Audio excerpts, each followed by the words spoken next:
família, cuidavam do seu trabalho, elas cuidavam do lar, muitas trabalhavam no campo e juntamente faziam seus afazeres domésticos.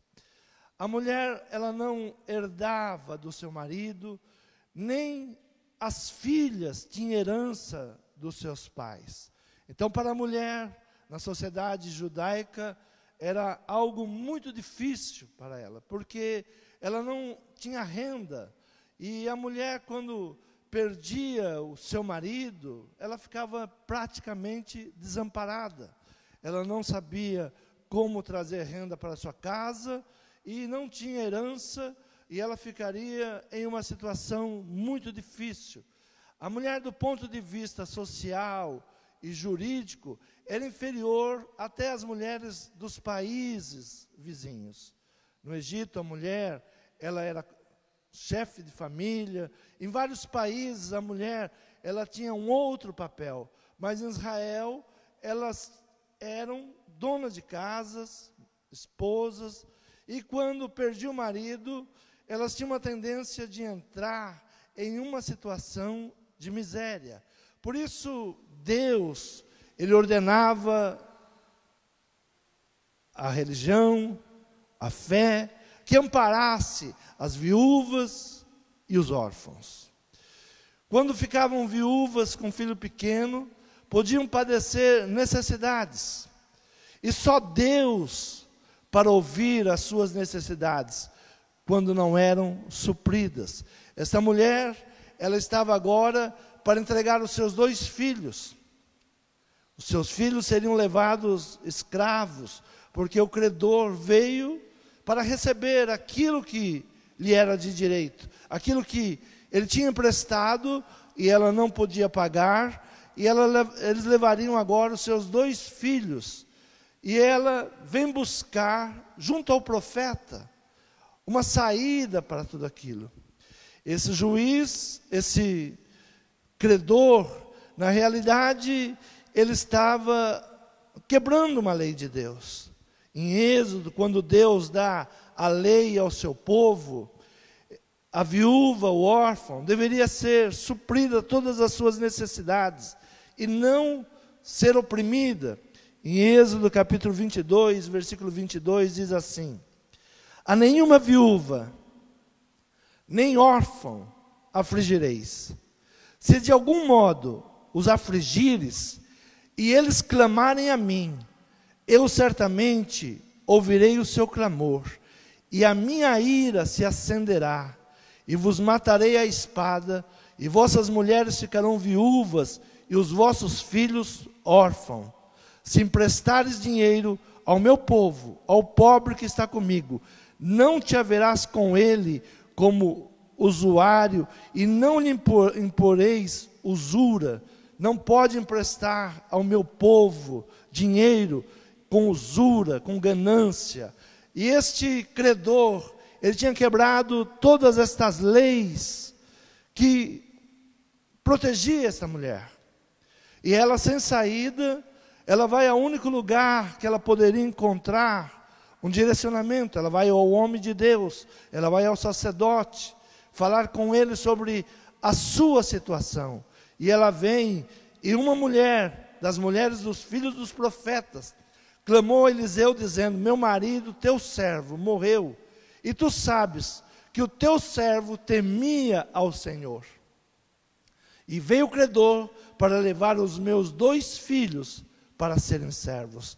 Ela traz ao profeta que o seu marido era um homem que servia a Deus, era um homem que confiava em Deus, era discípulo do profeta, mas eles estavam passando agora uma situação difícil.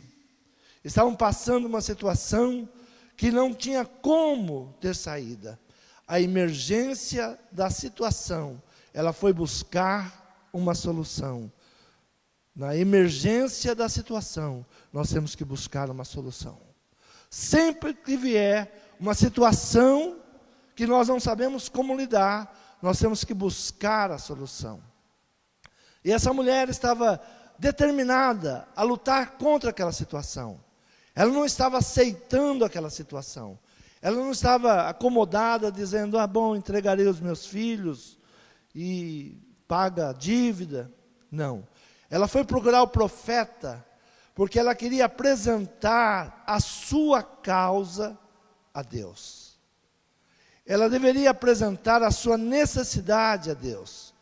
E o profeta, ao ouvir aquela mulher, lhe faz uma pergunta: o que você tem em casa? E ela responde: a tua serva não tem mais nada em casa.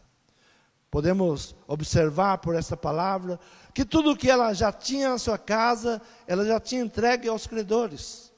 É como se fôssemos trazer para o dia de hoje: a televisão o credor já levou, a geladeira já levou, se tivesse um carro já tinha levado, tudo já tinha levado.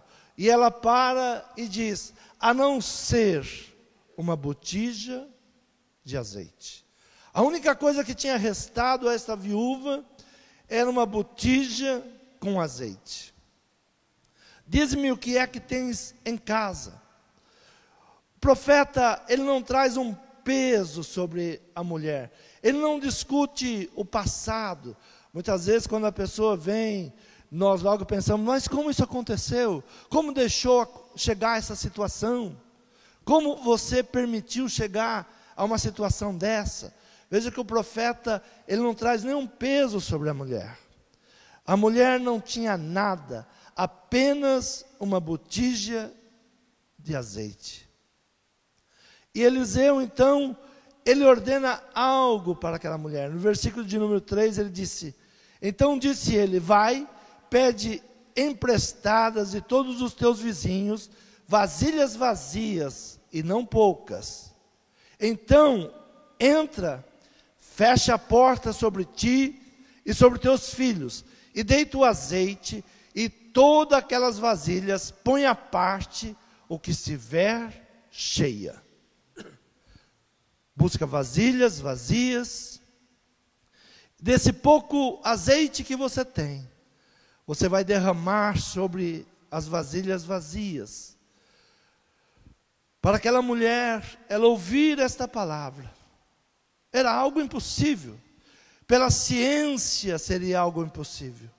Como eu vou pegar um pouco de azeite e derramar em outra vasilha? Pela lógica, eu terei metade e mais metade, e quanto mais vai se dividindo, menos vai tendo em cada vasilha.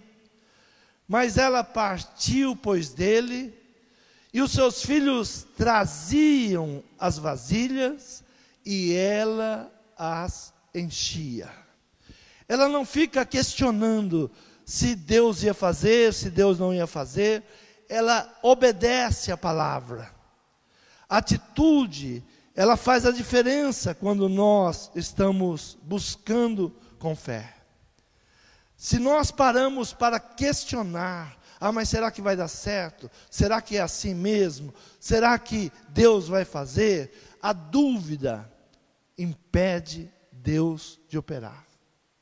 Quando nós temos dois pensamentos, e os dois pensamentos podem nos fazer esperar muito mais, o milagre não acontece, as bênçãos não vêm, porque Deus não opera onde tem dúvidas. Quando nós recebemos uma palavra vinda do trono de Deus, nós temos que acatar aquela palavra e engravidar da palavra. Eu sempre uso essa expressão: nós temos que nos engravidar da bênção.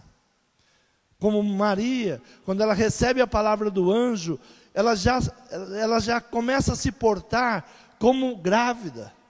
Ela não pensou: mas eu não tenho marido ainda, eu não casei. Não, ela já sai daquela conversa do anjo, já dizendo, ela chama seu futuro marido e diz: estou grávida.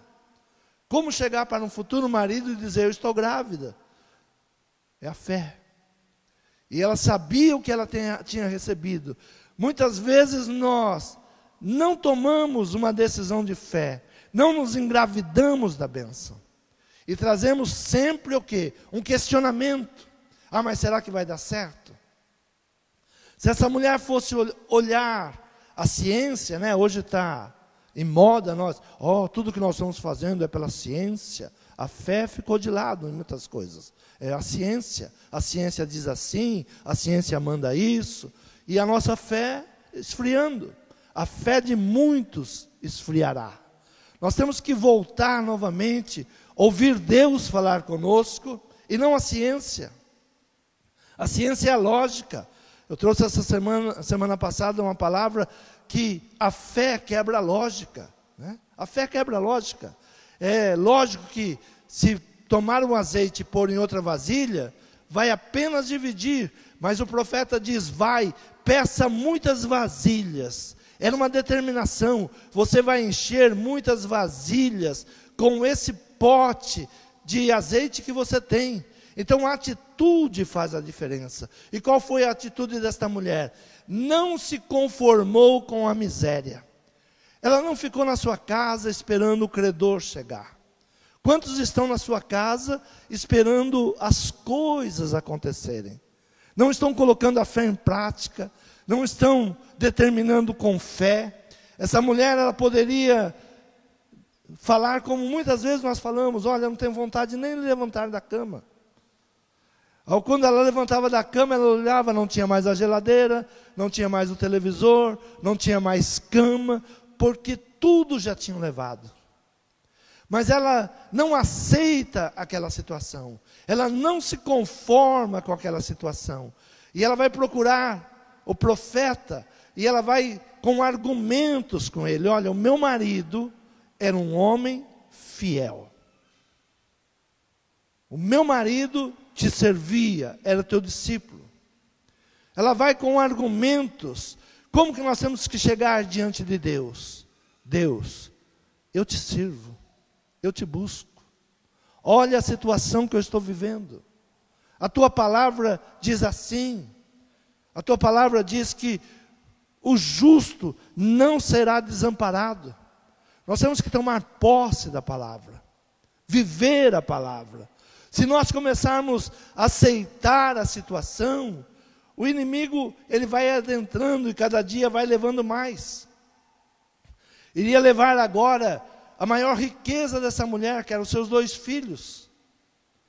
Deus, ele sempre multiplica a semente. O reino de Deus, ele trabalha com sementes. É isso que nós temos que entender. Em Gênesis, a palavra do Senhor vem e diz assim, se multiplique conforme a tua semente. Muitas vezes nós queremos uma bênção financeira, mas nunca semeamos uma bênção financeira. Nunca semeamos a semente da bênção financeira. Quantas vezes queremos alegria, mas não semeamos alegria. Queremos paz, mas não semeamos a paz. Não se engane o homem, tudo aquilo que ele semear, colherá. Não se engane, tanto para o bem como para o mal. Muitas vezes nós usamos essa palavra só para o mal. Olha, não faça o mal, porque tudo que você semeia, você colhe. Mas pelo lado do bem também. Tudo que você fizer de bem, vai colher o bem. Tudo que você semear, você colherá. O coração atento ao direcionamento de Deus. Esta mulher, ela vai ouvir o profeta, o que ele teria para falar com ela. Ela traz o seu caso, ela traz a sua situação, mas ela ouve o que ele fala e cumpre aquilo que ele fala. Sabe, muitas vezes a gente vem à igreja e fala assim, Deus, fala comigo. E Deus fala. Mas nós não colocamos em prática. Saímos e continuamos achando que a vida vai bem do jeito que nós estamos vivendo. Não colocamos em prática aquilo que Deus nos dá direcionamento. Por mais estranho que pareça, obedeça. Por mais estranho que venha a palavra, e se é Deus que está falando, obedeça, creia. Essa mulher, ela poderia sair de lá falando assim, olha, fui buscar uma ajuda com o profeta, e ao invés de ele me dar uma cesta básica, ele me manda eu voltar para casa, e pegar a vasilha que eu tenho lá, o pouco que eu tenho, e ir colocando em outras vasilhas. Loucura isso. Claro, Para a ciência, é loucura. Para a lógica, é loucura. Mas foi Deus quem falou. E ela obedece. Ela volta para a sua casa e ela vai obedecer tudo aquilo que ele falou. Versículo de número 5. Partiu, pois, dele, e fechou a porta sobre si e sobre os seus filhos. E eles lhe traziam as vasilhas, e ela as enchia. Eles traziam as vasilhas, e ela as enchia. A primeira coisa que nós temos que buscar em nossa família é unidade. Todos pelo mesmo propósito. Casa dividida não subsiste. É um entendimento que nós temos que ter. Quando a casa está dividida, um pensa de um jeito, outro pensa do outro, puxa para um lado, puxa para o outro. Casa dividida não subsiste. Então, esta família, ela entra na sua casa, fecha as portas sobre si, sobre os seus filhos, e eles traziam as vasilhas. Ela teve que passar para os filhos a fé que foi despertada nela. Imagina você chegar em casa e falar assim: olha, eu fui falar com o profeta, e o profeta mandou vocês ir buscarem vasilhas nos vizinhos, porque vai haver uma multiplicação. Os filhos vão falar: vou não. Tenho vergonha de pedir vasilha para os outros. Vou não. A primeira coisa que essa mulher fez foi trazer ao coração dos filhos a certeza que Deus ia operar. Casa dividida não subsiste.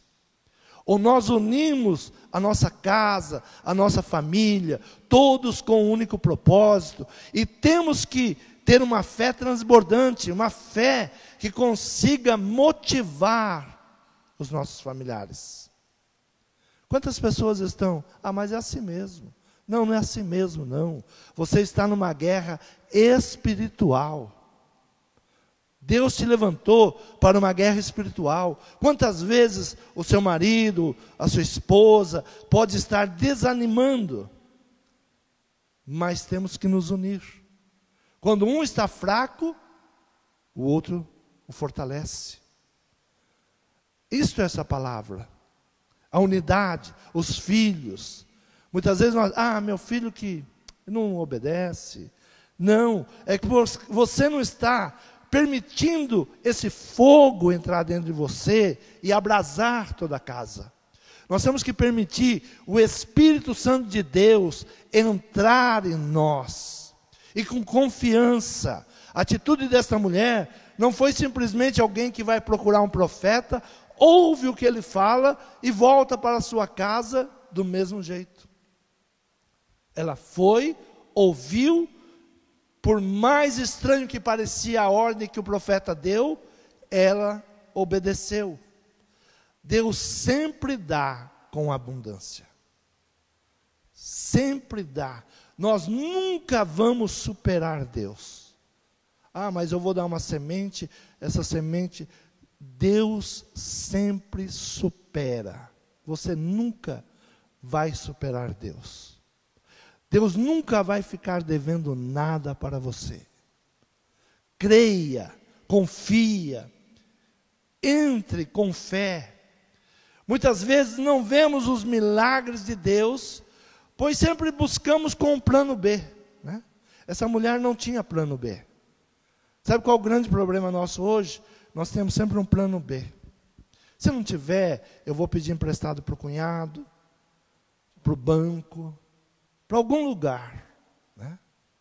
Mas a palavra do Senhor diz o seguinte para os fiéis: a muitos emprestarás, e de ninguém tomarás emprestado. Diga, eu tenho que tomar posse dessa palavra. É essa palavra que rege a minha vida. A muitos emprestarei, mas de ninguém eu precisarei tomar emprestado. Mas nós temos na nossa mente o plano B. Qual é o plano B? Fulano me empresta, ciclano me ajuda, o banco. Essa mulher não tinha plano B. Sabe, Deus opera quando você abriu mão dos seus planos B. Aí Deus opera.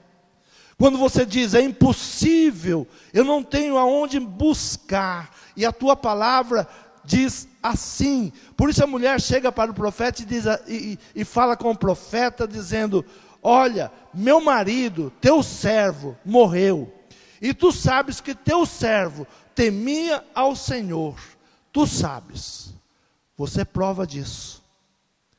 Nós temos que chamar Deus para conversar conosco. Senta aqui, vamos conversar. Tua promessa fala isso.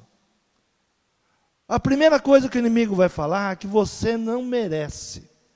Mas se você ouvir o inimigo, ao invés de ouvir Deus, você vai sair frustrado. Cala a boca do inimigo. Primeira coisa que ele vai falar é que você não pode. Aí você toma posse da palavra e diz, eu tudo posso em Deus que me fortalece. Eu posso, e eu vou tomar posse desta palavra. Então o plano B, muitas vezes, nos esfria. Não buscamos mais a cura, não buscamos mais a libertação. E libertação, ela alcança todas as áreas, e principalmente a área financeira também, né? A área financeira. Engana-se quem diz assim, Jesus nunca falou de dinheiro. O que mais Jesus falou foi de finanças. Porque se o homem não estiver bem financeiramente, a sua saúde não vai bem, a alegria na sua casa não vai bem, todas as demais coisas começam a ir para baixo. A prosperidade provém de Deus. O que não vem de Deus é a ganância, mas a prosperidade vem de Deus. Deus ama a prosperidade do seu povo. A primeira coisa que devemos trazer, Deus ama a prosperidade do seu povo. Deus quer nos ver numa situação de vergonha, de aflição, de dívidas. Não. Deus ama a prosperidade do seu povo.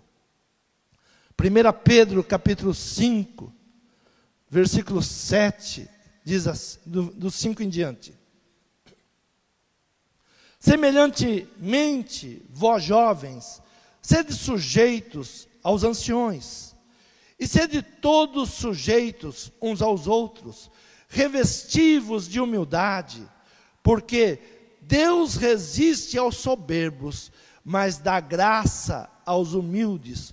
Humilhai-vos, pois, debaixo da potente mão de Deus, para que a seu tempo vos exalte, lançando sobre ele toda a vossa ansiedade, porque ele tem cuidado de vós. Sede sóbrios, vigiai, porque o diabo, vosso adversário, anda em derredor, como leão bramando, buscando a quem possa tragar, a qual resisti firmes na fé, sabendo que as mesmas aflições se cumprem entre os vossos irmãos no mundo. As opressões malignas.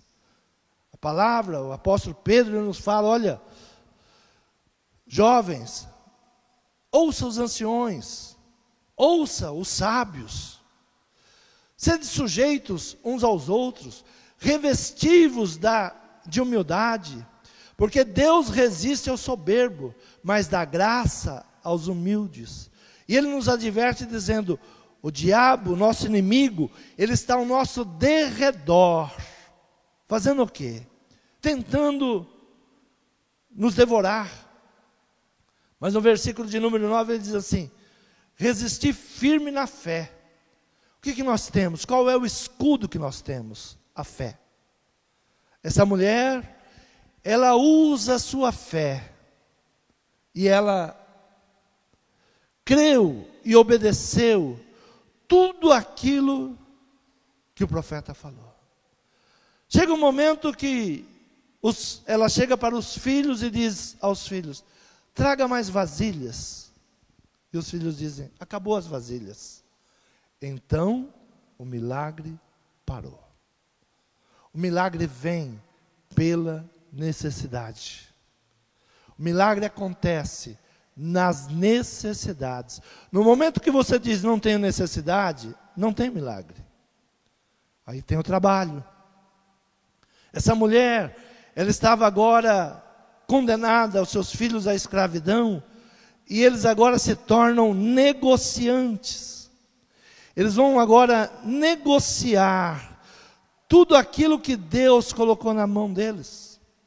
Uma das palavras de Jesus é: negociai até que eu volte.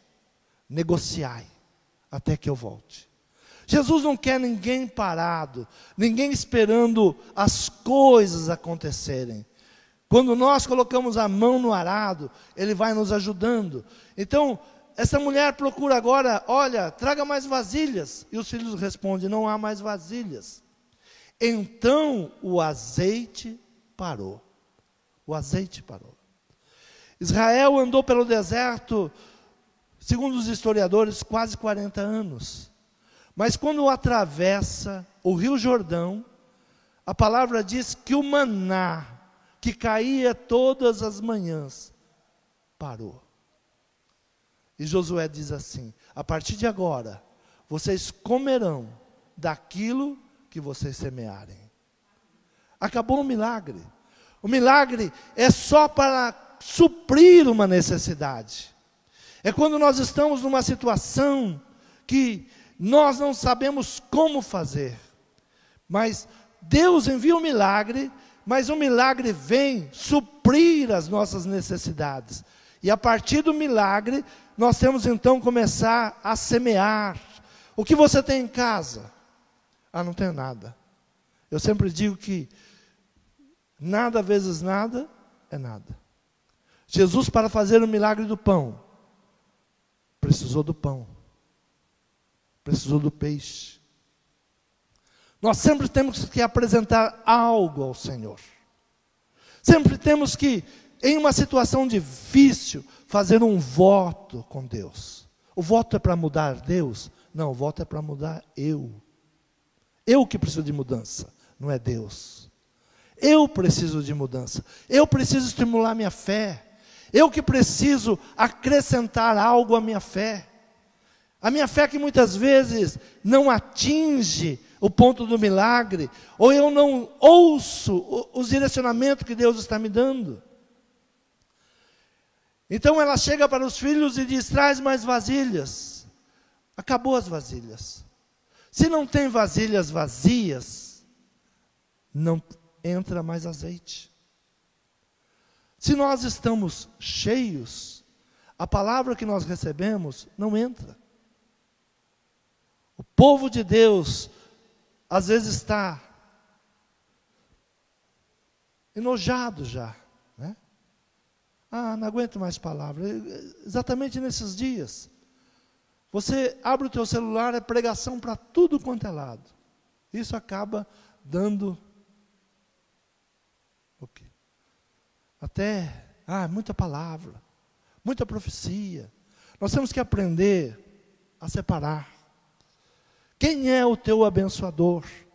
Qual é a igreja que você serve? Qual é o teu pastor? Quem é o teu profeta? Essa mulher não foi em qualquer profeta. Ela foi no profeta onde o seu marido servia. Nós vamos em qualquer restaurante, né? Qualquer restaurante à beira da estrada. A gente não sabe se a cozinha é limpa, se não é. Se o altar está purificado ou não. E nós vamos, me dá algo rápido aí, que eu estou com pressa. Nós temos pressa. E essa pressa, a gente come errado. Essa pressa, a gente ouve errado. A gente recebe direcionamentos errados. Vai onde Deus te colocou. Pare de buscar aqui, buscar lá, buscar em tantos lugares. Pare e fale com Deus, cara a cara. Cara a cara.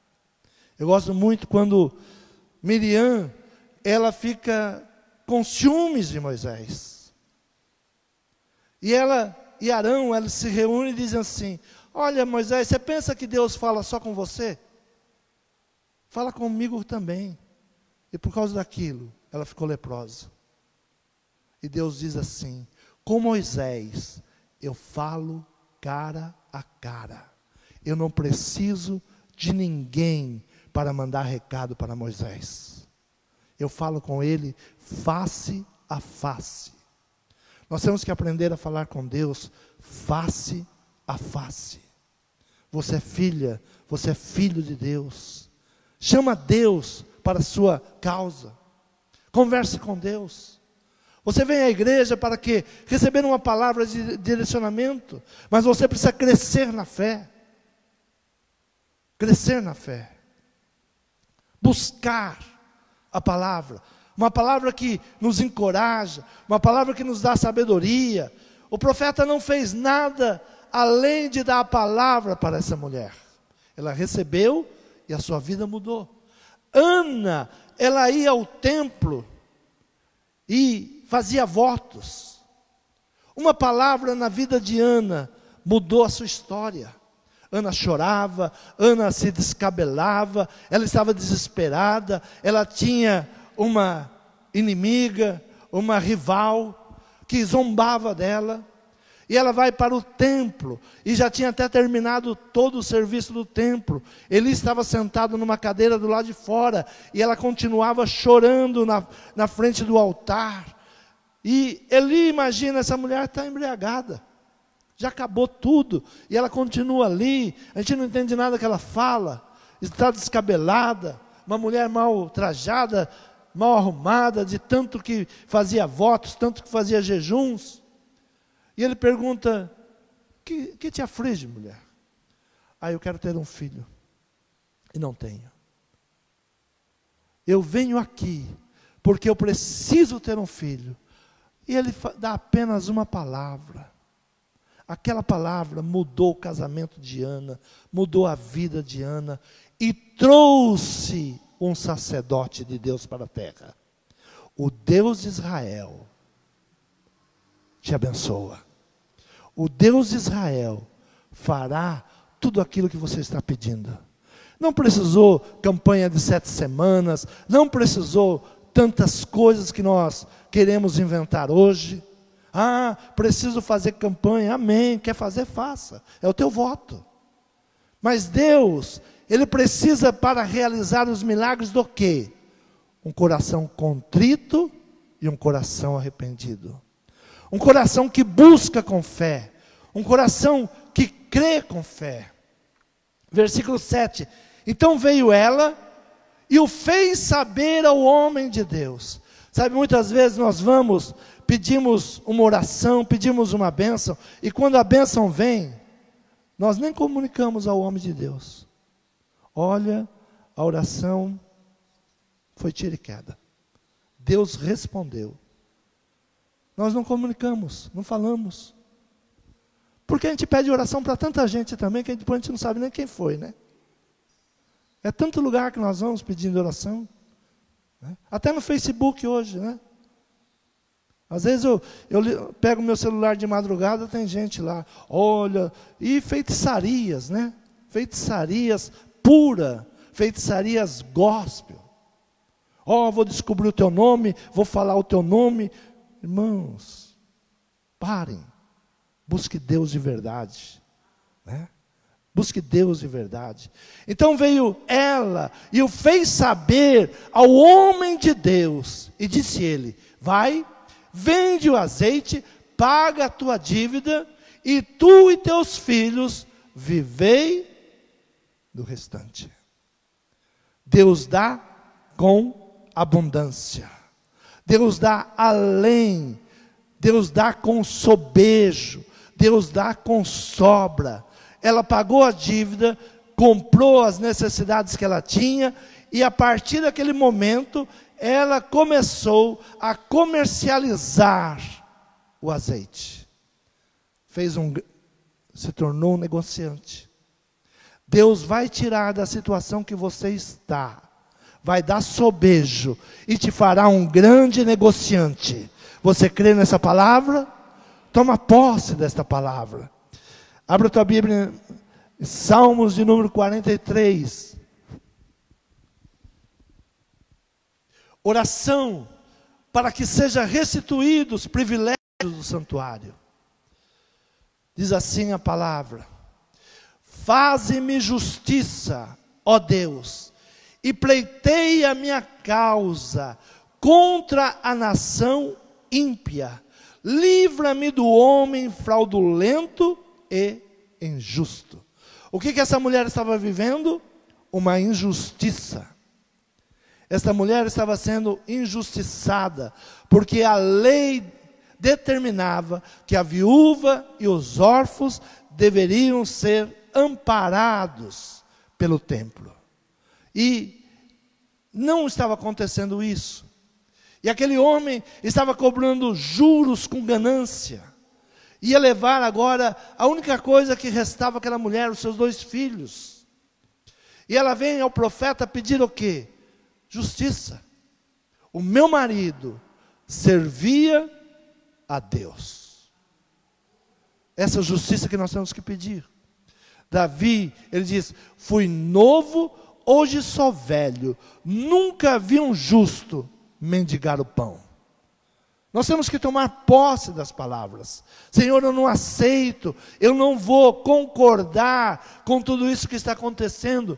Faze-me justiça, ó Deus, pleiteia a minha causa contra a nação ímpia, livra-me do homem fraudulento e injusto. Pois tu és o Deus da minha fortaleza, por que me rejeitas? Porque ando lamentando por causa da opressão do inimigo? Envia a tua luz e a tua verdade, para que me guiem e me levem ao teu santo monte e aos teus tabernáculos. Então irei ao altar de Deus, a Deus que é a minha grande alegria, e com harpas te louvarei, ó Deus, Deus meu, porque está batida, ó minha alma, porque te perturbas dentro de mim. Espera em Deus, pois ainda o louvarei, o qual é a salvação da minha face e meu Deus. Amém? Se você está doente, fique em casa. Mas se você está bem, chegou a hora de voltar para louvar ao Senhor. Chegou a hora de buscar Deus. Chegou a hora de estarmos na presença de Deus. Chegou a hora de pedirmos a Deus justiça sobre a nossa nação. Quem é que pede justiça? A mulher representa a igreja. Quando diz essa mulher estava desamparada, havia alguém praticando injustiça contra ela. Todas as leis que estão sendo elaboradas em nosso país é para tirar a Bíblia e tirar o culto. Quem vai reivindicar? A igreja. Faça justiça. Uma nação ímpia está se levantando. Políticos ímpios estão se levantando. Nação ímpia está tentando nos dominar. Quem é que tem esse poder? A igreja. A igreja tem esse poder. Todas as leis, comece a acompanhar as leis que estão sendo elaboradas, que vão ser agora votadas nas caladas da noite, pelos computadores, porque nem contraponto existe, né? Vai ser proibido fazer o que eu fiz esta manhã, ler a palavra de Deus. Diz que se eu ler a palavra de Deus, eu estou levando as pessoas a crer na Bíblia. A Bíblia, eles querem que seja esquecida. Há uma injustiça contra a mulher. Há uma injustiça contra a igreja. Há uma injustiça contra a obra de Deus. E quem vai clamar? A igreja, a mulher. A igreja tem que se posicionar. Se nós não nos posicionarmos, o inimigo, ele vai roubar a nossa fé. Vai tentar destruir. Teus filhos não serão mais ensinados. O que Pedro ensina? Semelhantemente, vós jovens, sede sujeitos aos anciões. O que veio a primeira palavra nessa pandemia? Não visite os avós. Vai vendo tudo como vem vindo contra a palavra de Deus. Olha, não permita teus filhos chegar perto dos avós. E nós com medo, claro. Há uma guerra biológica. Uma guerra biológica. Havia uma ameaça de gafanhotos. Quem estava aqui uma quarta-feira à noite, nós entramos em oração e demos um decreto que os gafanhotos iriam para o mar, não entrariam no Brasil.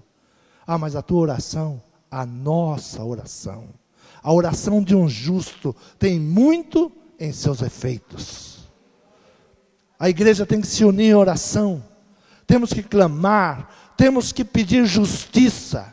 O que vem vindo contra a tua casa, contra a tua família, contra os teus negócios, são injustiças. São injustiças. Você não pode trabalhar, você não pode abrir seu negócio. É injustiça. É uma injustiça. O mesmo número de pessoas que morriam em março estão acontecendo agora. Por que pode abrir agora e não podia abrir em março? Injustiça, mentiras, e nós temos que nos posicionar.